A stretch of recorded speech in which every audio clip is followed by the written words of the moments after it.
Primeiramente, a paz do Senhor a todos. Hoje eu estarei falando, meus irmãos, sobre um texto, né, que parece ser muito distorcido. Esse texto é o texto de Mateus 2:5, que vai dizer o seguinte: onde ficou até a morte de Herodes, e assim se cumpriu o que o Senhor tinha dito pelo profeta: do Egito chamei o meu filho. É um texto muito conhecido, né? Só que quando a gente vai para a referência dele, que é Oséias 11:1, a gente se surpreende.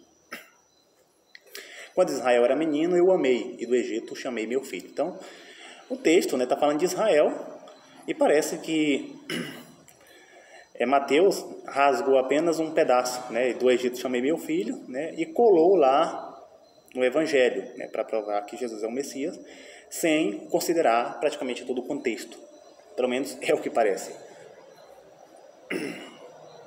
Nessa publicação, né, eu farei uma análise, né, de como os cristãos, né, primitivos, eles interpretavam muitas passagens. Não só os cristãos primitivos, mas o judaísmo como um todo, né, dos primeiros séculos, né.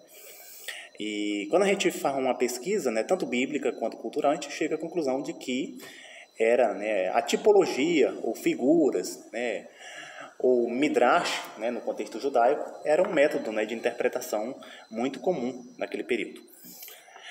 Para provar isso, gente, eu estarei lendo, né, um livro de um cristão que foi discípulo dos apóstolos. Primeiramente, eu vou ler Clemente de Roma. Ele viveu entre o ano 100, né, o ano 100 e entre o ano 10, né, e o ano 100, ou seja, foi discípulo dos apóstolos. E sua primeira carta aos Coríntios vai dizer o seguinte. Eu vou ler só uma parte, gente. Ele está falando de Raabe, né, Raabe, a prostituta. Como outro sinal, propuseram-lhe ainda que dependurasse algo vermelho na casa, tornando evidente que pelo sangue do Senhor viria a redenção para todos aqueles que crescem e esperassem em Deus. Vede, amados, nesta mulher não houve apenas fé, mas também o dom de profecia. Então ele entende, né? Note que é muito parecido, né? Mas também o dom de profecia. E ele entende que aquela marca, né, que Raabe colocou na casa dela para proteger durante a invasão e destruição que Israel traria sobre aquela cidade, aquilo fosse, né, uma profecia, neste caso, do sangue de Cristo, né, que também nos guardariam, né, da destruição futura. Então a gente vê que é uma estrutura idêntica, né, à de Mateus, né? E assim se cumpriu o que tinha dito pelo profeta, né, do Egito chamei meu filho, né, e ele diz aqui simplesmente que, mas também dom de profecia, né, pega um evento histórico, né, e diz que aquilo foi uma profecia. Agora vamos para Justino de Roma, né, que viveu entre o ano 100, né, e o ano 165, ou seja, também é um cristão primitivo. Eu vou ler só a parte aqui. O mesmo sinal da fita escarlate, né, escarlate é vermelha, que os exploradores mandados por Jesus, ou Josué, né, filho de Nave, ou Naum, conforme a tradução, deram em Jericó à prostituta Raabe, dizendo-lhe que a pendurasse na janela por onde o fizera descer para enganar os inimigos. Foi também um símbolo do sangue de Cristo. Então, tanto Justino quanto Clemente acreditavam, né, que aquilo era uma figura, né, do que a obra de Cristo viria fazer. Então, a gente pegando, né, os cristãos primitivos, a gente chega a essa conclusão de que essas tipologias, né, eram muito comuns naquele período. Tem outras imagens aqui, gente, se vocês quiserem colocar o pause, né, para depois ver, quiserem pausar. Mas agora eu vou adiantar mais, eu vou pegar agora o contexto judaico, né? Eu peguei só cristãos, né? Agora eu vou pegar os judeus, né, que não criam em Jesus. O Sanhedrin, acho que é isso, Sanhedrin 98b, é uma obra judaica, né, do Talmud. E ele vai dizer o seguinte, aqui é uma discussão, gente, sobre como será o nome do Messias, né, conforme está bem descrito aqui, qual é o seu nome, né? A propósito do Messias, a Guemara pergunta qual é o seu nome. Aí tem vários, né, que sugerem aí nomes, né? E um vai dizer o seguinte, e alguns dizem que é Menarhem, acho que é Menarhem, aí eu não sei essa pronúncia aí. é o seu nome, como se diz, porque o Consolador que deve aliviar a minha alma está longe de mim. Aí ele cita Lamentações 1,16. Né? Depois você vai, né, na sua Bíblia, né, pegue Lamentações 1,16, né, e veja se esse texto ele é realmente messiânico. Ele não é, né, o texto de Lamentações 1,16, ele não é messiânico.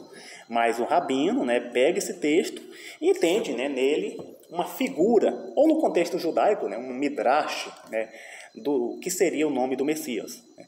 Mais um aqui. Agora é a Mishnah, né, do século II, ou seja, bem perto, né, de Justino, bem perto de Clemente, né, do mesmo período lá de Justino, para ser exato. Ele vai dizer o seguinte, aqui o mundo vindouro foi preparado para você desde os 6 dias da criação, como diz, né? Aí tem um texto aqui, né? Deus disse, aqui está um lugar perto de mim, fique de pé sobre aquela rocha. O santo abençoado tomou a alma de Moisés e o guardou sobre o trono da glória, né?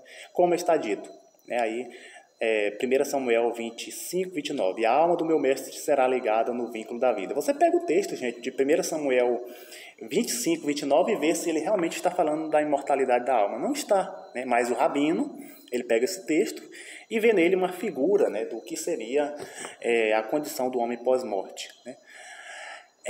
Qual outro texto? Não vou alongar tanto. Aqui. E não apenas a alma de Moisés está armazenada sobre o trono da glória, mas também a alma de todos os justos estão armazenadas lá. Como diz, né, e está lá 1 Samuel 25, 29, né, se alguém se dispuser a persegui-lo e buscar a vida, a alma do meu mestre estará ligada ao vínculo da vida. Então, você pega esse texto aí e vê se ele realmente fala, né, do contexto pós-morte, né? Claro que não. Claro que não. Então, a gente vê que ele está fazendo uma tipologia, uma figura, né, do que seria, neste caso, o mundo pós-morte, baseado nessa passagem. Né? E, curiosamente, esse texto é do século II, né, mesmo período de Justino. Então, eu peguei... Ronilson, mas isso é só tradição judaica, né? O que importa é a Bíblia. Tudo bem, vou pegar outro texto aqui agora da Bíblia. Né?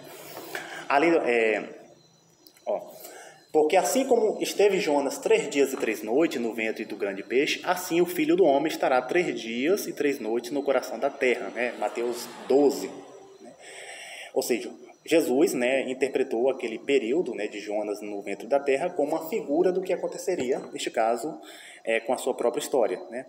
Outro texto está, em João 3. Né? Como Moisés levantou a serpente no deserto, assim importa que o Filho do Homem seja levantado para que todo aquele que tenha vida eterna. Então, aquele episódio, né, da serpente, o qual foi levantado, apontava, né, para a obra redentora de Cristo. Né? Curiosamente, Justino também tem uma interpretação muito parecida. Não sei se eu coloquei aqui. Deixa eu ver se eu consigo ver. Não, eu estou em Clemente aqui.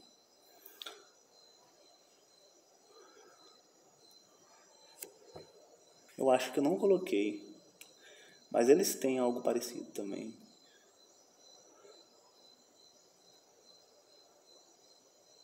Aqui, tá? E a serpente de bronze...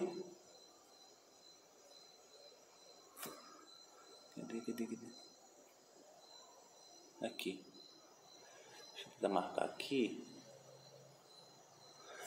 Também... Foi por acaso que o profeta Moisés permaneceu até a tarde mantendo a figura de cruz quando Or, né, e Arão lhe sustentavam os braços, pois também o Senhor permaneceu sobre a cruz até quase o entardecer. Então, eles interpretavam aquilo como uma figura de Jesus. E pelo entardecer o sepultaram, para ressuscitar no 3º dia. E a serpente de bronze, a qual mandou que os picados olhassem para ela e eles se curavam. Fez isso depois que ele próprio tinha ordenado que ninguém absolutamente fabricasse imagem. Então, acho que é essa passagem que ele cita, né? Ele faz uma referência à serpente de bronze, né, apontando para a obra de Jesus. Mas Jesus Cristo ele cita a questão dela ser levantada neste caso. Né? Outro texto também está em Pedro, né, que vai dizer assim, 1 Pedro 3, 20, 21. Os quais, no outro tempo, foram desobedientes quanto à longanimidade de Deus, aguardavam no dia de Noé, enquanto se preparava a arca, na qual poucos, a saber, 8 pessoas, foram salvos através das águas. a qual figurando o batismo. Então aquelas águas, né, ela figurava o batismo. Agora também vos salva, não sendo a remoção da imundície da carne, mas a indagação de uma boa consciência para com Deus, por meio da ressurreição de Jesus. Então é outro exemplo, né, de figura. Então a gente vê que não só pelos cristãos primitivos, mas também pelos próprios judeus, né, dos primeiros séculos, né, como também o próprio Novo Testamento, né, mostra abundantemente nessas questões de figuras, né. Então Mateus 2,15, né, apenas mais um exemplo desse método interpretativo, né. E o que poucos não sabem é que a história, né, de Israel, ela reflete, né, o que aconteceria com Cristo. Só que, diferentemente, enquanto Israel foi desobediente, Jesus Cristo, né, foi o Filho obediente, né. Umas semelhanças que eu terminei de destacar estão aqui, ó. Jesus, quando criança, foi levado por José ao Egito, né. Israel também foi levado por José ao Egito, né. Jesus saiu do Egito quando criança. Israel também saiu do Egito no seu início, né. Jesus, ao sair das águas, passou 40 períodos de provação no deserto, né. Curiosamente, né, as passagens que Jesus Cristo cita são as mesmas, né, de Deuteronômio, né. Israel também passou 40 períodos de tentação após sair das águas, né. Por exemplo, só que, diferentemente, né, de Israel, Jesus Cristo foi fiel, né. Por exemplo, Israel tentou a Deus, né. Israel brigou, né, por comida lá no deserto, né. E Jesus Cristo diz, né, não só do pão viverá o homem, né. Israel serviu a outros deuses, né? Jesus Cristo diz o contrário, né? O Senhor teu Deus adorarás, e a ele servirás. Então a gente vê que é a mesma história, mas um fez diferente, né? Enquanto um foi um filho desobediente, o outro foi um filho obediente, né? E concluindo, Jesus morreu pelos romanos, Israel também foi destruído pelos romanos, né? No ano 70 depois de Cristo. Então a gente vê que há sim, né, não só no contexto do Novo Testamento, né, mas também em toda a literatura, né, antiga, né, a tipologia, né, a figura. Então, Mateus 2,15, né, ele deve ser lido e interpretado à luz desta ótica, né, tanto cultural quanto bíblica, né, como eu terminei de expressar aqui. Então, fiquem com Deus, gente, a paz do Senhor, né, e a gente se vê na próxima.